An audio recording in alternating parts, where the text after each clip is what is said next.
자, 하나님의 말씀 23장입니다. 창세기 23장. 창세기 23장입니다.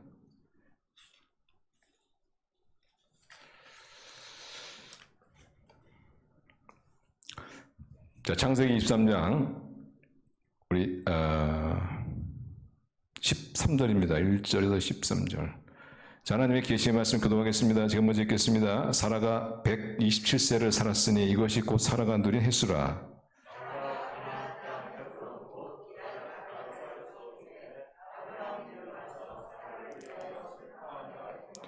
그 시신 앞에서 일어나 나가서 해 족속에게 말하 이르되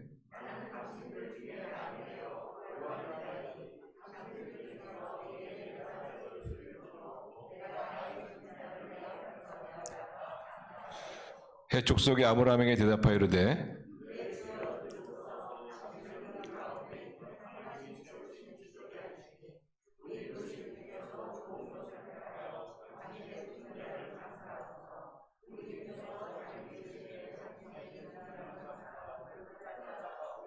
아브라함이 일어나 그 땅 주민 해 족속을 향하여 몸을 굽히고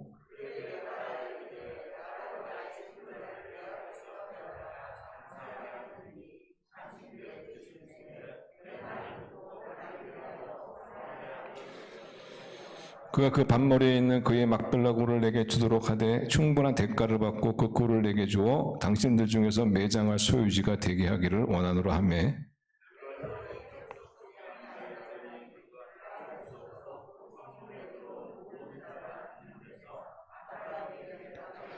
내 주여 그리 마시고 내 말을 들으소서. 내가 그 밭을 당신에게 드리고 그 속의 굴도 당신에게 드리되 내가 내 동족 앞에서 당신에게 드리오니 당신의 죽은 자를 장사하소서. 13절 같이 읽습니다. 그 땅의 백성이 듣는 데서 에브론에게 말하이르되 당신이 합당히 여기면 청하건대 내 말을 들으시오. 내가 그 밭 값을 당신에게 주리니 당신은 내게서 받으시오. 내가 나의 죽은 자를 거기 장사하겠노라. 아멘. 우리가 살면서 우리 오랜만에 우리 김명신 집사님 또 이렇게 돌아왔습니다. 오늘 오신다 얘기 듣고 제가 소개를 해야 되는데 좀 인천에서 오시라고 하니까 인천이 이제 너무 머니까 교통이 어떻게 될지 몰라서 막 일찍 출발하셨는데 늦게 오신 줄로 믿습니다. 네. 반갑습니다. 네, 우리가 살면서 이렇게 여러 가지 이야기를 접하고 뉴스를 접합니다만은 아마 그 중에 하나 빠지지 않고 접하는 이야기는 아마 죽음에 관한 이야기가 아닌가 생각합니다. 우리 주변에 또는 사회에서 일어나고 있는 여러 가지 사건을 통해서 뭐 사망한 그런 뉴스나 이야기들 또는 지금도 진행되고 있는 우크라이나와 러시아의 그 전쟁 속에서 어떤 죽은 아들을 잃고 울부짖는 그런 아버지의 그런 모습들, 그런 이야기들 또는 우리 주위에 연로하셔서 어떤 병마와 싸우면서 죽음과 싸우는 그런 것들에 대한 이야기를 우리가 많이 듣죠. 오늘 본문에도 보시면은 그 비슷한 이야기가 나옵니다. 죽음에 관한 이야기죠. 사라의 죽음, 아브라함의 아내 사라가 죽은 이야기가 오늘 본문에 나오는데 세상은 좀 불공평하잖아요. 많은 불공평한 것도 있지 않습니까? 근데 어떤 사람 말하기를 공평한 것이 하나 있다. 그것이 뭐냐? 죽음이다. 부자건 가난한 자건 결국은 다 죽는다는 거. 거기서 인간은 공평하다. 이렇게 이야기합니다. 그래서 오늘 우리 사라의 죽음을 통해서 오늘 좀 말씀을 나누도록 하겠습니다. 자, 1절, 2절 보시면 거기 나오죠. 사라가 127세를 살았으니 이것이 곧 사라가 누린 횟수라. 127세. 지금 이제 우리 이런 얘기 들어도 별로 놀라지 않죠. 옛날에 불과 몇십 년만 해도 성경에서 100세니 127세 그러면 깜짝 놀래가지고 아이고 이게 뭐 말도 안 되는 얘기를 이 성경이 완전히 가짜구나. 이랬는데 지금은 127세여도 별로 놀라지 않으시네요. 왜냐하면 그만큼 인간 수명이 늘었잖아요. 과거에는 100세 그러면 깜짝 놀랐습니다. 아니 무슨 인간이 어떻게 100세를 살아? 100세를 이래가지고 뭐 성경은 다 가짜다 막 그랬는데 그런 거 보면 성경은요 요동하지 않습니다. 왜? 진리니까. 인간이 요동하는 거야. 인간이 요동하는 거야. 거기서 127세로도 뭐 그런가 보다. 우리도 잘하면 120 살 수 있다. 이런 마음을 갖는 성경이 진리인 줄로 믿습니다. 너무너무 좋아요. 저는 진리를 믿고 있는 것이 얼마나 행복한지 말이에요. 자, 그래서 2절 보시면 사라가 가나안 땅 헤브론 곧 기랴야르바의 죽음에 아브라함이 들어가서 사라를 위하여 슬퍼하며 애통하다가. 우리 크리스찬들은 어떤 분들은 이 죽음에 대한 어떤 잘못된 이해 때문에 크리스찬들은 사랑하는 사람이 죽어도 울면 안 된다, 이런 어떤 생각을 가진 분들이 계십니다. 약간 좀 샤머니즘적인 그런 생각이라고 할 수가 있죠. 그래서 이 죽은 사람 앞에서 우는 것은, 사람이 죽었다서 우는 것은 믿음이 약하다는 그런 모습이고, 또 잘못하면은 이런 울음을 통해서, 슬픔을 통해서 악령이 역사할 수 있다. 그래서 어떤 분은 사랑하는 사람을 잃고서 아주 울지 않으려고 막 입술을 막 깨물고 막 그런 분이 계신데, 뭐 그 뜻은 참 괜찮습니다만은, 그러나 아브람도 울었잖아요. 아브람 믿음의 조상 아브람도 애통하며 슬퍼하지 않았습니까? 그래서 우리가 사랑하는 사람들의 죽음을 놓고 우는 것은 자연스러운 거예요. 자연스러워. 저는 너무 눈물이 안 나가지고 그게 참 힘듭니다. 그래도 좀 어려운 일 보고 좀 그 장례식 가면 좀 울어야 되는데 눈물이 안 나가지고 그만큼 마음이 메말랐는지, 마음이 메말랐는 것 같지는 않고, 솔직히 제가 말씀드리면은 제가 뭐 이렇게 좀 제 자랑하는 얘기를 갖다 제가 하기 싫어가지고 뭐 그렇습니다만은, 아니 하나님, 그분이 하나님 믿는 분이면은 하나님 그 품에서 눈을 떴을 텐데 하는 그런 생각이 딱 지배하니까 참 이게 참 눈물을 힘들더라고. 그래도 같이 좀 이렇게 슬퍼해주고 그런 면이 있어야 되는데, 그런 면을 위해서 제가 그런 면을 갖도록 여러분 기도해 주시길 바랍니다. 하늘의 소망으로 확신 같지만 그러나 또한 아쉬워하는 그런 감정의 표현, 그것도 참 우리가 인간관계에서 정말 중요하죠. 그래서 우리 그리스도인들은 사랑하는 사람이 예수님 믿고 돌아가신 분들 우는 겁니다. 그건 정상적인 것이고 아름다운 것입니다. 그런데 두 가지 울음이 있는 것 같아요. 제가 보기에는 어떤 울음이냐면 절망 가운데 슬퍼하며 애통한 울음이 있어요. 절망 가운데. 그러니까 그 슬픔과 애통의 그 기조에는 뭐가 흐르냐면 절망이라는 기조가 흐릅니다. 절망.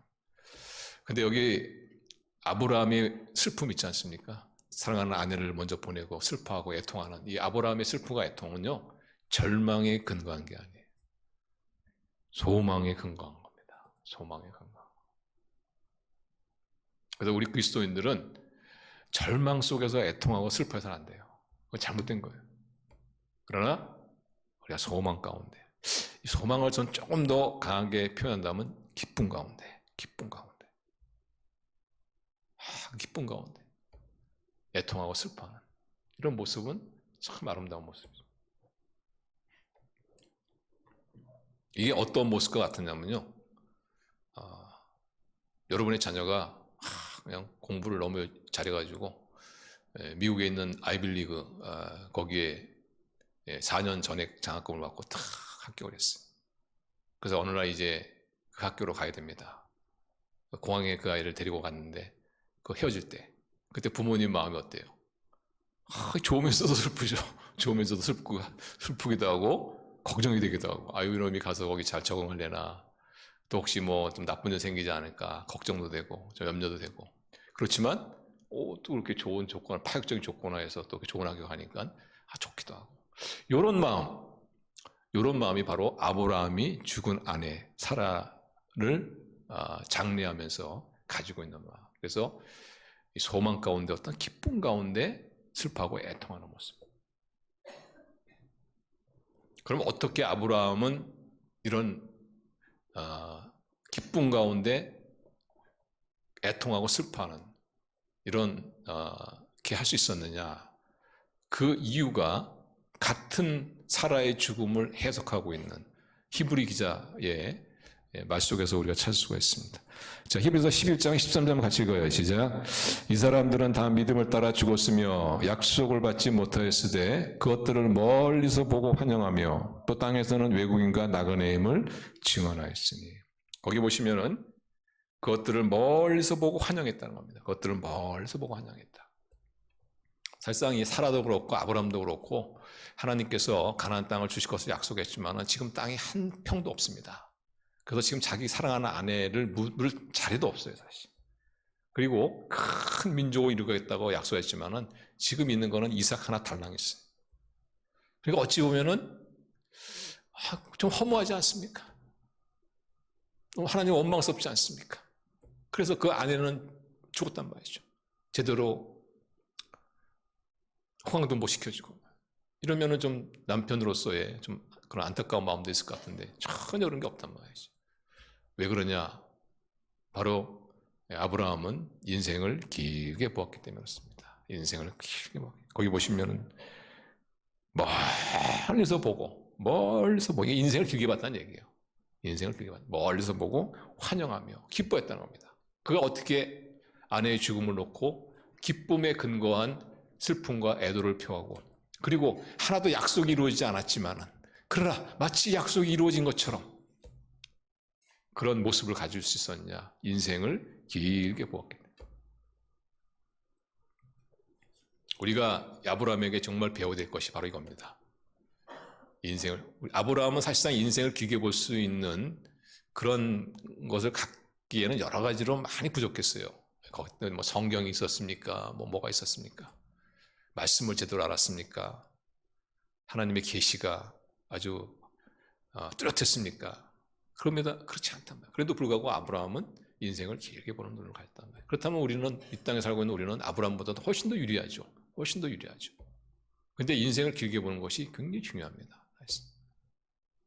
그럴 때 우리는 죽음을 넘어서서 오히려 죽음 속에서도 슬퍼하지만 안타깝지만 그러나 소망 가운데 기쁨 가운데 우리의 삶을 놓을 수 있고 또 그렇게 사랑하는 사람을 보낼 수 있다는 것. 그래서 우리는 이걸 배워야 돼요. 죽음을 길게, 인생을 길게 보는.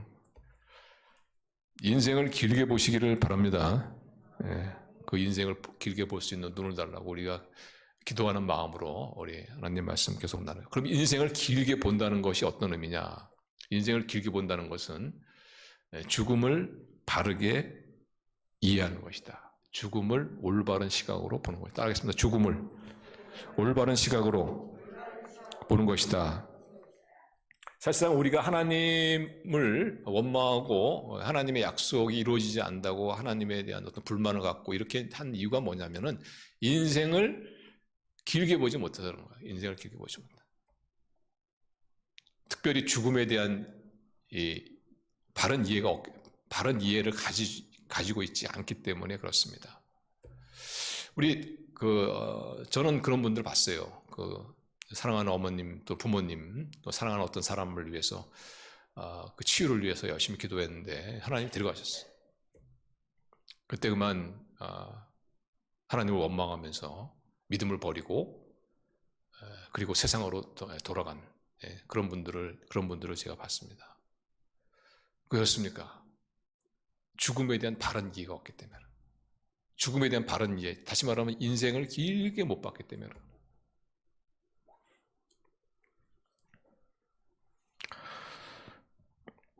죽음에 대한 바른 이해는 무엇입니까?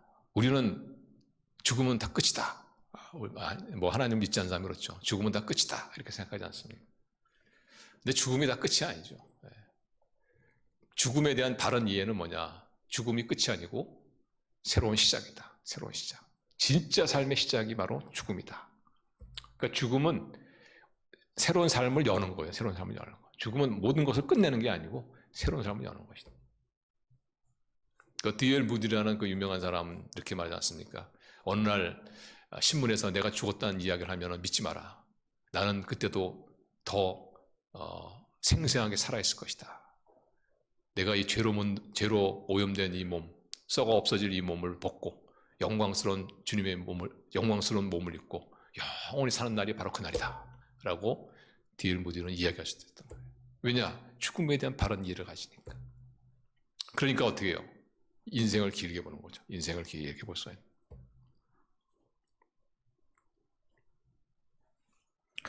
제가 아는 어떤 분도 사형 선고를 받고 이제 죽음을 기다리는 그런 분인데 그분을 좀 위로해드리고 또 기도도 해드려야겠다.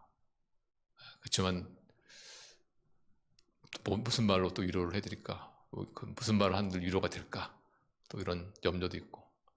그래서 병원에 딱 가니까 그분이 오히려 더 아주 밝은 표정을 지으면서 오히려 염려하지 말라고, 난 괜찮다고, 난 기쁘다고, 막 이렇게 위로하시는. 진짜 그것이 뭐 듣기 좋으라고 하는 것이 아니고 진짜 마음이 우러나와서 그 표정 속에서 정말 어떤 그런, 물론 힘드니까 고통은 있지만, 그러나 그 희망 속에서. 그렇습니까? 인생을 길게 보기 때문에 그런데, 다시 말하면 죽음에 대한 바른 이해가 있기 때문에 그런 거예요. 이 죽는다고 해서 끝나는 것이 아니고 이게 정말 새로운 놀라운 삶의 출발이다. 스타팅 포인트, 출발점이다. 새로운 시작이다. 우리가 잘 아는 누가복음 16장 22절 거기 보시면은 거기 부자와 거짓 나사로 있지 않습니까? 이 두 사람이 죽었잖아요. 그죠? 근데 어떻게 했어요?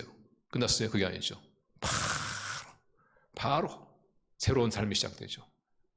부자는 지옥에서 눈을 뜨고 거짓 나사로는 아브라함의 품에서, 다시 말하면 천국에서 눈을 뜨는. 새로운 죽자마자 딱 눈 뜨니까. 그렇게 말하잖아요. 자, 우리 하시고요. 시작. 이에 그 거지가 죽어 천사들에게 받들려 아브라함의 품에 들어가고 부자도 죽어 장사되매 그가 음부에서 고통 중에 눈을 들어 멀리 아브라함과 그의 품에 있는 나사로를 보고, 둘 다 죽었지만 그러나 한 사람은 지옥에서 눈을 뜨고 한 사람은 천국에서 아브라함의 품에서 눈을 뜨고 있는 것을 볼 수가 있습니다. 끝이 아니란 말이죠. 새로운 삶의 시작이다. 새로운 삶의 시작이다.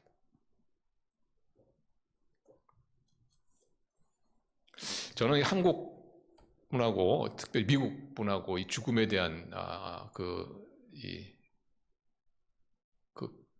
좀 생각이 매우 다른 것 같아요. 우리 뭐 기독교인이 아닌 우리 한국 분들 같은 경우에는 죽음은 그걸 끝이다는 그런 생각이 집에서 그런지 몰라도 자기가 죽었을 때 어떻게 죽었으면 좋겠냐 그러면 대부분 그냥 고통 없이 죽었으면 좋겠다 이런 얘기를 많이 하십니다. 그래서 비행기 타가다가 그냥 추락해가지고 팍 죽든가, 아니면 밤에 자다가 심장마비 일으켜가지고 그냥 조용히 죽든가. 그게 좀 편하게 죽음을 짧게 맞이했으면 좋겠다. 근데 그렇게 하는 이유가 뭐냐면은 죽음은 다 끝이라는 그런 생각 때문에 그렇죠. 근데 끝이 아닌데. 진짜 삶이 기다리고 있는데. 그러면은 그 끝을 잘 마무리해야 되는데. 그렇죠? 근데 이거를 잘하는 사람이 누구냐면 미국 사람들이 이걸 잘해.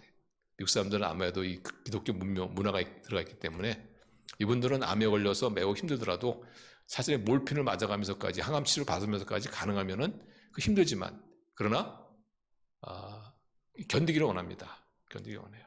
그냥 고통 없이 빨리 죽기를 원하는 것보다는 이런 고통을 참아가면서 그러나 살 수 있을 만큼 살기를 원한다. 근데 그 이유가 뭐냐면 죽음을 준비하기 위해서 그렇습니다. 죽음을 준비하기 위해서.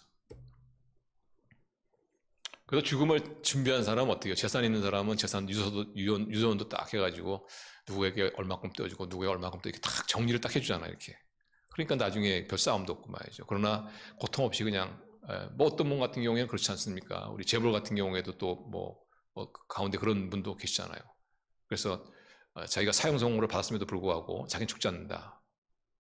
그거 생각해서 어느 날 갑자기 툭 죽어가지고 정리도 안 해놓고 자기 삶의 유산 같은 것도 정리도 안 해놔가지고 그래서 그것 때문에 막 그냥 싸우고 말이지. 이 이야기가 남의 얘기가 아니고 아주 제 가까이 있는 분이 또 그런 얘기가 또 있어요. 또 절대 이번은 죽지 않는다 생각했는지. 근데 오늘 돌아가셨어요. 너무 허무하게. 그래서 다행히도 그 유산 이런 정리를 아마 그래도 잘 이렇게 서로 우애 있게 잘 하는 것 같아 다행이지만은 그렇지 않다. 그 이유가 뭐냐면은 죽음은 끝이다 이렇게 생각하기 때문에 죽음에 대한 잘못된 이해죠. 죽음에 대한 잘못된. 그래서 우리가 인생을 길게 보려면 무엇보다도 이 인생을 길게 본다는 것은 다시 말하면 죽음에 대한 바른 이해를 갖는, 죽음에 대한 바른 이해를 갖지 못하면 절대 인생을 길게 볼 수가 없어요.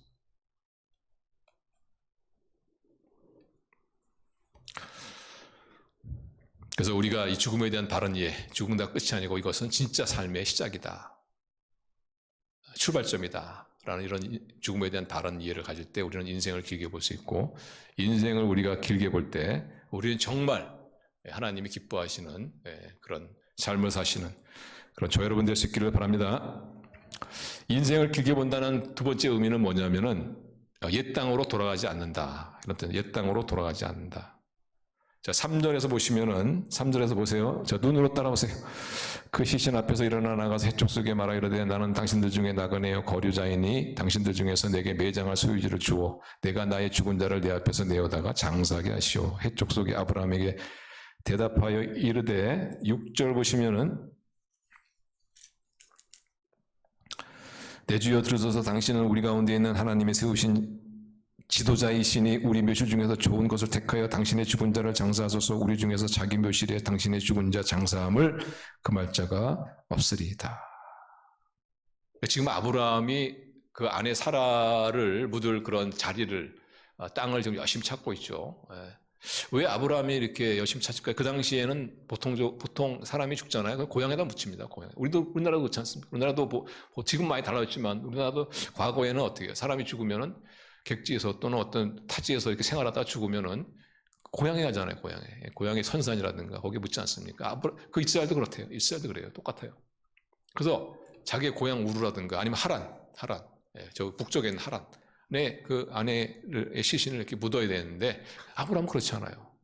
좀 약간 예외입니다. 예외. 그렇지 않고 이 가나안 땅에서 매장하려는 그런 노력을 볼 수가 있습니다. 왜 그렇습니까? 왜 그럴까요? 왜 그러냐면 아브라함은 자신뿐만 아니라 자기 아내뿐만 아니라 자기 후손들 모두가 바로 하나님이 약속한 이 약속의 땅, 하나님이 약속한 땅이거든요. 이 가나안 땅은 하나님이 내가 너에게 주겠다는 약속한 땅이거든요. 그래서 이 약속의 땅에 묻히기를 원했던 것이죠. 하나님이 약속한 땅이니까 이 땅은 결국 하나님이 주실 것이다라는 그런 신뢰와 믿음, 좀 길게 보는 거죠. 길게 보는 거죠. 앞으로의 삶을 바라보는.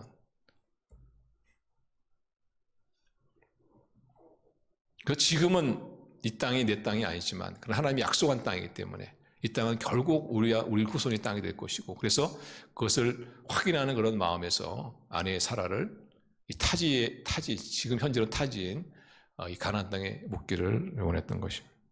다시 말하면 하나님의 약속의 땅에 머물러 있겠다 그런 뜻입니다. 하나님의 약속의 삶에 머물러 있겠다 이런 의지의 표현을 이렇게 표현한 것이죠. 이것을 부정적으로 표현하면 나는 옛 땅으로 돌아가지 않겠다. 나는 우르나 하란으로 돌아가지 않겠다. 나는 하나님이 약속한 삶에 거하겠다. 나는 하나님이 약속한 땅에 나는 거하겠다. 왜 그럴 수 있었습니까? 인생을 길게 보는 눈이 있었기 때문에 그렇죠. 우리도 보면은 신앙생활하다가 하나님에게 기대했던 어떤 축복이 내리지 않으면은 그만 실망해서 하나님을 원망하고 다시 옛날의 삶으로 이렇게 돌아가는 그런 분들이 가끔 있죠. 인생을 길게 보지 못해서 그래. 인생을 길게 보지. 안타깝습니다. 안타깝. 어떤 분은 방황하는 그런 자녀를 위해서 그렇게 오랫동안 기도했는데 자녀가 돌아오지 않을 때 그만 하나님을 원망하고 다시 옛날의 삶으로 돌아가는, 옛날의 자리로 돌아가는 그런 분들이 있습니다. 참 안타깝죠. 왜 그렇습니까? 인생을 길게 보는 눈이 없기 때문에. 인생을 길게 못 보기 때문에. 어떤 분은 자기 나름대로 기도하고 하나님의 뜻대로 내가 사업하겠다 하고 애를 썼지만 그러나 뜻되지 않고 사업이 잘 안 됐을 때 그때 그만 하나님을 원망하고 믿음을 버리고 옛날의 자리로 돌아간 사람들이 있어요. 안타까운 사람들. 인생을 긴 눈으로 보지 못하기 때문에 그런 것입니다. 그래서 우리가 절대 떠나면 안 되죠. 절대 떠나면 안 됩니다. 그럼에도 불구하고 우리가 옛날에 개가 토했던 그런 자리, 옛날의 삶으로 돌아간다는 것은 우리가 인생을 길게 볼 수 있는 눈이 없으면 얼마든지 그럴 수 있어요. 이만큼 우리가 인생을 길게 보는 것, 다시 말하면 옛 삶으로 돌아가지 않겠다는 이런 눈을 가지는 것이 대단히 중요합니다. 우리 성도님들은 하나님께서 최선의 것을 최선의 때에 주시는 것을 여러분 믿습니까? 네, 아멘. 이거 정말 믿는 사람이 인생을 길게 보는 사람. 저는 믿습니다. 우리가 기도하면 최선의 때에 최선의 것을 하나님이 주신다, 응답하신다. 그런데 저는 또 한편 또 믿는 게 뭐냐면은 그것이 이 세상이 아닐 수도 있다는 것입니다. 그것이 이 세상이 아니고 저 세상, 하나님 나라에서의 때에 최선의 것을 줄 수 있다. 이것도 믿으셔야 돼. 여러분, 나는 이 땅에서 만약 최선의 것과 최선의 것을 믿지만 저 하늘에서는 별로 관심 없어. 그러면 그거는 그 50%입니다. 50%. 우리는 하나님의 지혜와 하나님의 능력을, 하나님의 사랑을 우리가 믿어야 합니다. 믿어야 돼. 하나님의 생각과 우리의 생각이 다르고 우리의 뜻과 하나님의 뜻이 다르지 않습니까? 그 누구를 믿어야 돼요? 하나님 믿어야지. 하나님. 더 지혜로우시고 더 능력 있으신, 더 사랑이 많으신 하나님을 믿어요. 사실상 우리 하나님께서는요, 우리가 이렇게 구하잖아요. 그럼 웬만하면 그냥 구하는 것을 주십니다. 이렇게. 왜 주시냐면, 우리가 그 원하는 것을 받고 기뻐하는 모습을 보고 싶으셔가지고 이렇게 주세요. 이렇게. 그래서 우리 부모님들 그렇잖아요. 우리 부모님들이 자녀에게 영양가 있는 그런 좋은 음식을 먹이고 싶지 않습니까? 영양가 있는 좋은 음식을 먹이고 싶다고 해서 일방적으로 항상 아이가 좋아하지도 않는 그런 음식이지만 영양가 있고 네 몸에 좋으니까 먹으라 이렇게 하지 않잖아요. 그래서 물어보지 않습니까? 너 뭐 먹고 싶니? 그래서 웬만하면 제가 술 마시고 싶어 이러지 않는 이상은, 초등학생 이러지 않는 이상은 어떻게 해요? 나 이거 먹고 싶어요. 그러면 좀 약간 좀 몸에 그렇게 썩 그렇게 좋지 않더라도 그래? 그러면 해주잖아요. 이렇게. 그렇습니까? 그 맛있는 음식 먹고 기뻐하는 자들을 보고 싶어서 그런 거 아니에요. 그리고 또 물어보기 전에 너 밥 먹고 싶니? 너 배고프니? 물어보잖아요. 그죠? 그러면 지금 별로 배 안 고파요. 그러면 그래? 그럼 네가 배고플 때 먹으라 이렇게 하지. 지금 네가 무조건 먹어야 된다 이렇게 하지 않잖아요. 이렇게. 그러니까 그 아이가 원하는 때 주잖아요. 원하는 때. 원하는 것을 주지 않습니까? 그러니까 아이들이 그 기뻐하는 모습을 보고 싶어 하는 거 아니에요. 그래서 하나님께서 웬만하면은 우리 하나님의 자녀들이 원하는 것을 원하는 때 주세요. 이렇게. 그거 받고 기뻐하는 모습을 보고 싶어서. 근데 그렇지 않을 때도 있다는 거예요. 그렇지 않을 때도.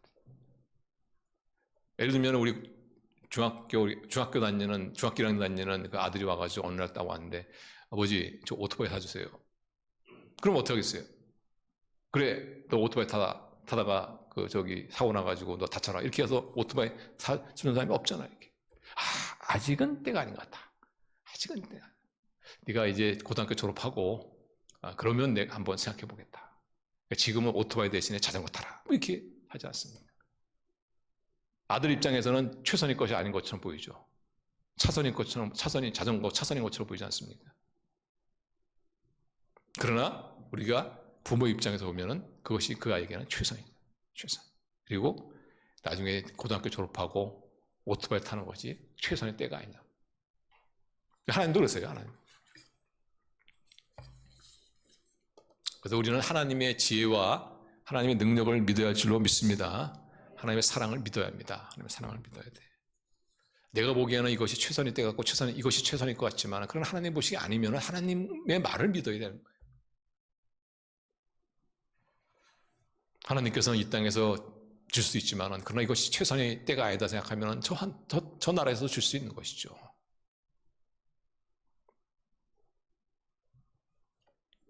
우리는 어떠한 상황에서든지 하나님의 지혜와 하나님의 사랑을 의심하면 안 돼. 그러면 어떻게 해요? 옛삶으로 돌아갈 수가 있어요.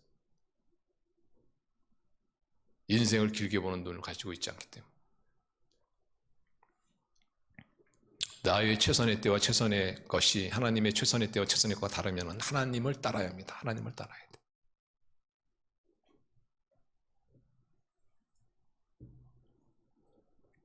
그 적지 않은 분 가운데 오면은 이제 대부분 그 사랑하는 어떤 가족의 어떤 치유를 위해서 기도했는데 그분이 돌아가셨을 때 그만 실망하고 그리고 어떤 믿음도 다 저버리는 그런 일들이 간혹 있는데, 그렇지만 우리 뭐 사실 그 치유를 받아서 낫다고 해도 또 그분 또 언젠간 돌아가시지 않겠습니까? 그러니까 이 땅에서의 치유라는 것은 사실상 다 일시적인 것이죠. 일시적인 것. 완전한 치유는 없어요. 완전한 치유. 완전한 치유는 언제 일어나냐? 죽을 때 일어납니다. 죽을 때. 아까 그 무디가 얘기한 것처럼 말이죠. 이 썩어질 몸, 죄로 오염된 이 몸을 벗고 영원한 영광의 몸을 입을 때, 그때 완전한 치유를 우리가 완전한 치유를 경험합니다.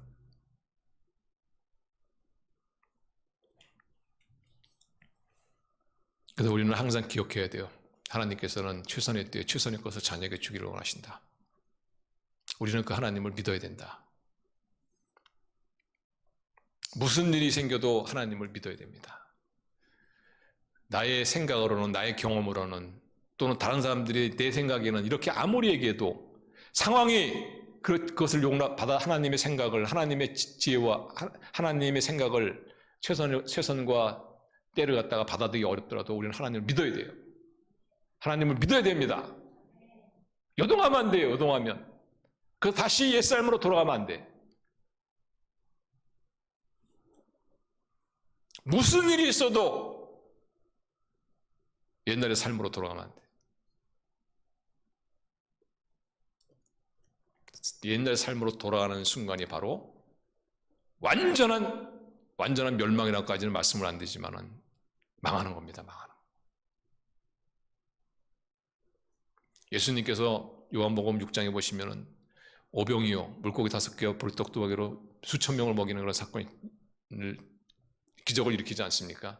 그러니까 사람들이 그 떡을 먹고 말이죠, 생선을 먹으면서 씹으면서 말이죠. 와, 왜냐하면 그때는 그 실업률이 거의 한 80% 가까이 육박했으니까 하루하루 먹고 사는 것 걱정하는 그럴 때 아닙니까? 근데 예수라는 사람이 막 오병이 막 기적을 베풀어가지고 계속 먹을 것을 막 제공해 주니까 너무너무 좋아가지고 나중에는 억지로 막 예수님을 왕으로 모시잖아요. 당신이 우리 왕되라.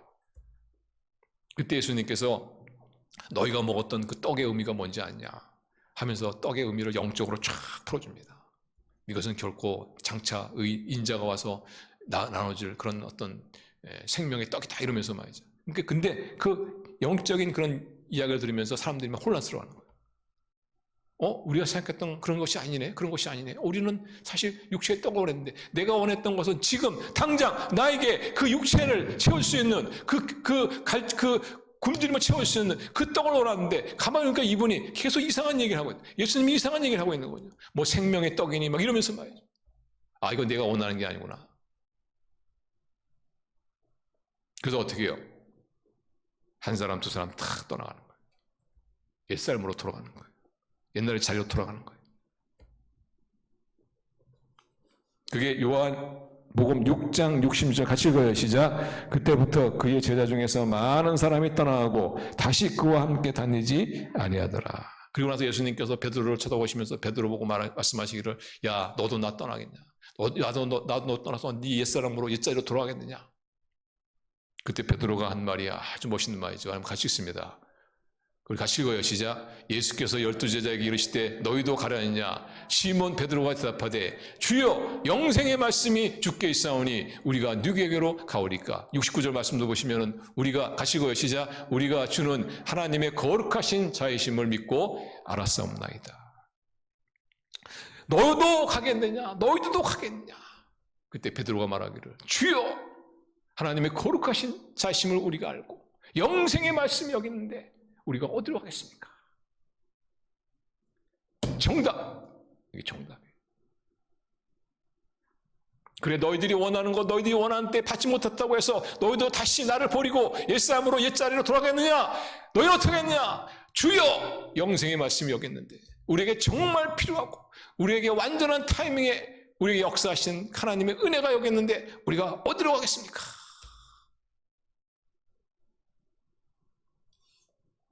저는 만일 주님께서는 모셔가지고 야, 너는 어떻게 할 거냐? 너도 나를 떠나겠냐? 그럼 저도 베드로처럼 얘기할 거예요. 주여, 영생의 말씀이 여기 있는데 제가 어디로 가겠습니까? 그리고 베드로가 하지 않는 말 제가 첨부해가지고 사실 저는 갈 데가 없습니다. 여러분은 갈 데 있어요?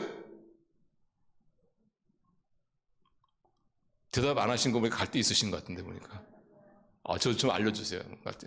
저는 아무 생각도 갈 데가 없어. 아무 생각, 여기보다 더 좋은 데가 없는 것 같아. 비교할 수 없는. 이 베드로의 고백이 저와 여러분의 고백이 될 수 있기를 바랍니다. 여러분 어떤 상황 가운데 있든지 절대 옛사람으로 돌아가면 안 돼요. 하나님의 지혜와 능력을 믿어야, 사랑을 믿어야 합니다. 그래서 우리 하나님을 기쁘시게 해드리는 그런 저와 여러분 되시기를, 인생을 길게 보시는 저와 여러분 되시기를 바랍니다. 마지막으로 인생을 길게 본다는 의미가 무엇이냐면은 그것은 따라하겠습니다. 장래에 떳떳한 삶을 살겠다. 네. 본문에 보시면 아브라함이 이제 아내를 묻을 그런 땅을 찾고 있으니까 한 사람이 나타나서, 에브론 사람입니다. 에브론 사람이 나타나가지고 나 땅 있는데 내 땅을 주겠다. 그러니까 이 땅에다가 당신의 아내를 묻어라. 이러면서 이제 협상이 시작되지 않습니까? 11절 보시면서 한번 자, 눈으로 따라오세요. 제가 읽어드리겠습니다. 내 주여, 요한 창세기 23장 11절에서 16절. 내 주여 그리 마시고 내 말을 들으소서. 내가 그 밭을 당신에게 드리고 그 속의 굴도 내가 당신에게 드리되 내가 내 동족 앞에서 당신에게 드리오니 당신의 죽은 자를 장사하소서. 아브라함이 이 땅의 백성 앞에서 몸을 굽히고 그 땅의 백성이 듣는 데서 에브론에게 말하여 이르되 당신이 합당히 여기면 청하건대 내 말을 들으시오. 내가 그 밭을 당신에게 주리니 당신은 내게서 받으시오. 내가 나의 죽은 자를 거기서 장사하겠노라. 에브론이 아브라함에 대답하되 내 주여 내 말을 들어서 땅값은 은 400세겔이나 그것이 나와 당신 사이에 무슨 문제가 되리까? 그냥 거저 쓰라 이겁니다. 당신의 죽은 자를 장사하소서. 16절. 자, 같이 읽어요. 시작. 아브라함이 에브론의 말을 듣고 에브론이 해쪽 속에 듣는 데서 말한 대로 상인이 통용하는 은 400세겔을 달아 에브론에게 주었더니. 여기 보시면은 에브론이라는 땅 주에는 계속 땅을 거저 쓰라고 하죠. 그런데 아브라함은 어떻게 해요? 그렇게 하지 않겠다는 겁니다. 하지 않겠다는 거예요. 그래서 자꾸 그 땅값을 주겠다는 겁니다. 근데 좀 비슷해요. 이것도 한국 정사가 약간 좀 비슷해요. 한국 정사. 우리 좀 가까이 계신 분, 아는 분들이 좀 뭘 요구하면은 우리는 보통 어떻게 합니까? 그래요? 그럼 제가 드리죠. 근데 그냥 쓰세요. 그냥 가져다 쓰세요. 그럼 어떻게 해요? 가져다 쓰세요 하면서도 좀 속으로는 갚아야지 이렇게 하면서 그렇게 얘기하잖아요. 그죠? 근데 또 받는 분은 어떻게 해요? 그래요? 속으로는 그래 좋지 그럼 하면서도 그럴 수 있나요? 제가 또 드려야죠. 또 이것도 드려야지 이렇게 하지 않습니까? 이게 똑같은 거예요. 그래서 이 에브론 사람이 쓰세요. 근데 아브라함은 그럴 수 있나요? 제가 그 땅값을 드려야죠. 그러니까 이 에브론 사람이 뭐라고 얘기했냐면은 땅값을 살짝 알려줍니다. 자, 15절 보시면 내 주여 내 말을 들어서 땅값은 은 400세겔이니 하면서 그것이 나와 당신 사이에 무슨 상관이 무슨 문제가 되리까? 그러니까 사실상 이 땅값이 은 400 되는데 그냥 쓰세요 이런 뜻이. 그러면은 보통 이제 아브라함 쪽에서는 뭐라고 하냐면 은 400이요. 그럼 제가 그 은 300 한 50개 정도 드리겠습니다. 이러면서 이제 보통 이제 흥정을 하고 약간 디스카운트하면서 이제 그래서 이제 거래를 하는 거예요 이렇게. 근데 아브라함은 좀 의외의 모습을 보이죠. 흥정을 안 합니다. 흥정을 안 하고 은 400세겔을 다 주죠. 그냥 다 줘요. 깎지 않고 그냥 다 준단 말이에요. 약간 좀 그 당시에 그 매매에 있어서는 그 관례에 좀 벗어나는 그런 모습이죠. 근데 아브라함이 얼마인지 깎을 수 있었는데 그거 당연한 것인데 근데 그럼에도 불구하고 깎지 않고 왜 원하는 그런 액수를 다 줬느냐. 그것은 바로 나중에 이 일로 말미암아 자기가 떳떳하지 않게 될까 봐 그게 염려됐던 것이죠. 나중에 만일 깎아서 그 땅을 샀다면은 이 에브론한 사람이 막 동네방네 나발 보고 다닐 거 아니에요. 저 아브라함이 저렇게 땅을 사가지고 자기 아내를 묻는 게 다대덕이다 말이에요. 내가 땅을 저렴하게 줘가지고 그렇게 했던 것이다. 이게 싫은 거죠. 아브라함. 이게 싫은 거죠. 그 아브라함의 후손들에게도 그 얘기할 거 아니에요. 계속해서. 그러니 너희가 사는 이 거하는 땅은 사실상 나에게도 많은 그런 나의 어떤 도움이 있었다 이렇게 할 거 아니에요. 그래서 아브라함은 흥정하지 않고 그 땅값 액면 그대로 400세겔을 주고 지불한 것을 볼 수가 있습니다. 물론 아브라함이 그 400세겔을 지불할 때는 당장 현실적으로 금전적으로 손해를 본 거죠. 좀 깎을 수 있었는데 그렇지 않고, 그러나 당장의 손해 이거를 보기보다는 아브라함은 길게 본 거죠. 인생을 길게 본 거죠. 장차 길게 본 겁니다. 이걸로 말미암아 내가 떳떳하지 못한, 나의 후손들이 떳떳하지 못한, 나의 후손들이 당당하게 이 가나안 땅을 자신의 소유로서 얘기할 수 있는 그것을 본 것입니다. 우리가 사실 조금만 더 인생을 길게 보면은 이런 떳떳한 그런 장례를 맞이할 수 있는데 그렇지 못한 경우가 많이 있죠. 뭐 대표적인 것 중에 하나가 우리 뭐 대통령 그렇지 않습니까? 뭐 우리 청문회 그렇잖아요. 청문회 보면은 뭐 장관들 청문회 할 때도 자신이 장관이 될 줄을 상상도 못한 거죠. 야, 내가 뭐 장관 되겠냐 설마. 근데 어느 날 장관이 된 거예요. 장관 청문회 열렸어요. 근데 그 전에 자기가 장관이 될 거라고 생각 못했으니까 떳떳지 않은 일을 한 거야 사실. 뭐 투기를 했다든가. 근데 그 사람이 장관이 될 거라고 생각하면 투기했겠습니까? 안 하죠. 근데 그걸 생각 못하니까, 길게 못 보니까, 그러니까 현실의 어떤 유익, 그것을 얻기 위해서 그만 그런 무리를 일으켜서 결국 나중에서 장관의 후보에서 낙마하고 이런 일들이 나지 않습니다. 자기가 그런 유명한 그런 자리에 앉게 되는 줄 누가 알았습니까? 그런 걸 알았다면은 그 학생들 앞에서 성적인 농담을 했겠냔 말이에요. 우리가 그래요. 인생을 좀 길게. 이것이 나에게 있어서 장래에 떳떳할 것이냐.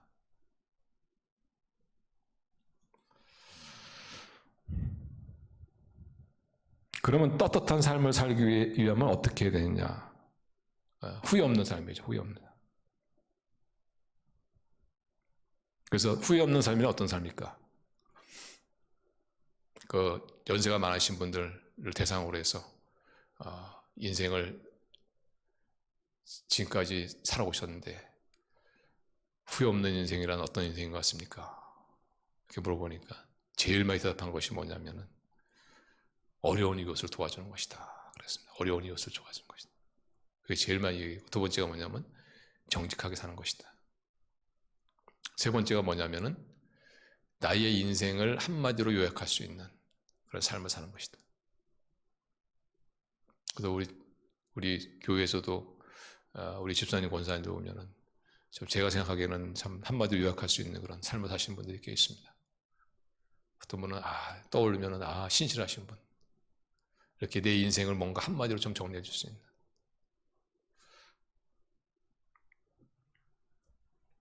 그런 것이 우리가 후회 없는 삶이고, 이것이 바로 떳떳한 삶이고, 그래서 인생을 길게 본다는 것은 뭐냐, 바로 이런 떳떳한 삶을 추구하는 것이다.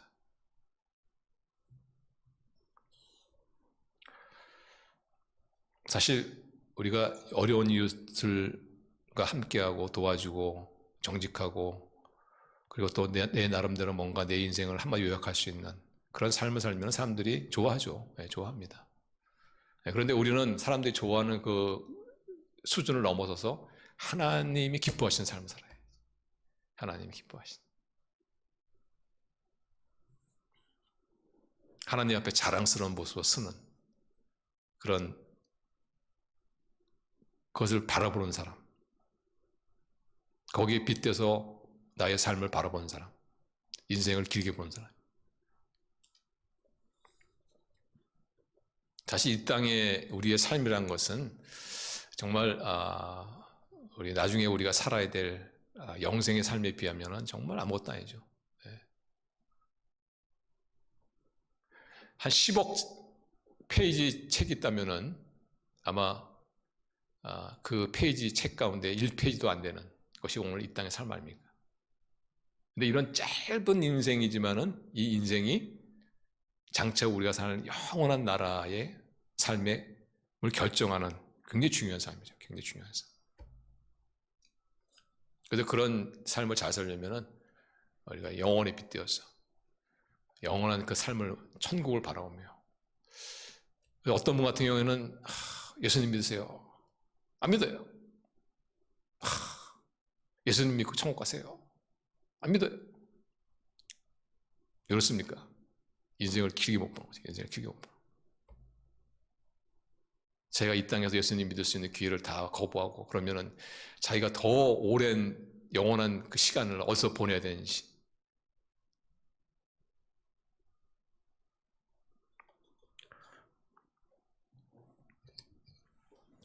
그래서 우리도 마찬가지, 이미 믿는 분도 마찬가지죠. 내가 어디서 영원한 나라를 영원한 세계를 보내는가. 그런 인생을 길게 보는 사람. 그런 사람은 떳떳한 삶을 추구하려고 애를 쓰겠죠. 부끄럽지 않는, 하나님 앞에서 부끄럽지 않는, 물론 하나님 앞에 부끄럽지 않는 사람이 누가 있겠습니까? 그러나 덜 부끄러운 그런 삶을 추구하는.